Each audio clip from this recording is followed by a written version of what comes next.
Anak tupai yang tersesat. Pada suatu pagi, seekor anak tupai sedang kebingungan mencari jalan pulang. Mungkin karena keasyikan bermain, ia tak menyadari telah berjalan jauh meninggalkan keluarganya. Hingga siang hari ia masih belum menemukan jalan pulang, dan perutnya mulai terasa lapar. Tupai kecil itu memutuskan mengisi perut terlebih dahulu, baru mencari keluarganya. Ia membayangkan nikmatnya makan siang. Anak tupai meloncat lincah dari satu pohon ke pohon lainnya, dan kadang ia turun ke bawah menyelusuri semak belukar. Tupai menemukan buah nanas, tapi ia tak bisa mendekati buah bermahkota yang dikelilingi daun berduri.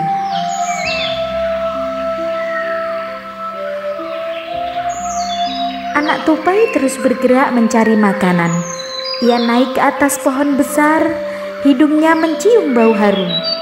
Tupai baru saja menemukan buah durian, tapi lagi-lagi ia kecewa. Ia tak bisa mengupas buah yang dipenuhi duri itu.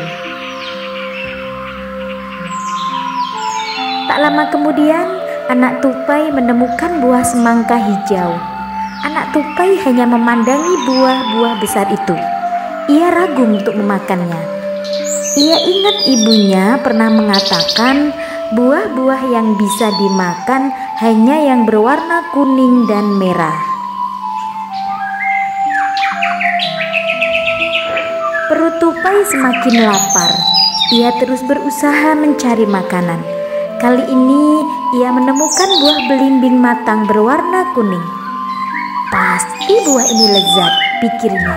Anak tupai langsung memakan belimbing. Wah, ia memuntahkan belimbing yang ternyata rasanya sangat asam. Anak tupai meloncat meninggalkan pohon belimbing. Anak tupai semakin gesit bergerak mencari makanan. Ia baru saja menemukan pohon jeruk yang lebat buahnya, tapi batang pohonnya berduri. Dengan cerdik tupai menggunakan kayu panjang untuk menjatuhkan jeruk.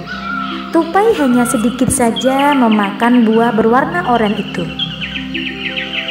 Rasanya yang manis-manis asam terasa aneh di lidahnya.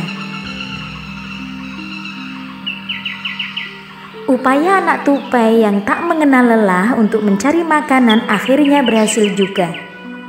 Ia menemukan pohon buah pepaya di dekat pohon mangga dan pohon sirsa. Anak tupai memakan buah pepaya dengan lahap hingga kenyang. Setelah perutnya terisi penuh, tupai duduk santai untuk beristirahat. Tenaga anak tupai sudah pulih kembali. Ia langsung melesat kencang mencari jalan pulang. Di tengah perjalanan, ia melihat beberapa kura-kura sedang berkumpul di bawah pohon pisang. Aku harus menolong mereka, kata tupai dalam hati. Anak tupai memanjat pohon pisang dan menjatuhkan banyak pisang untuk kura-kura.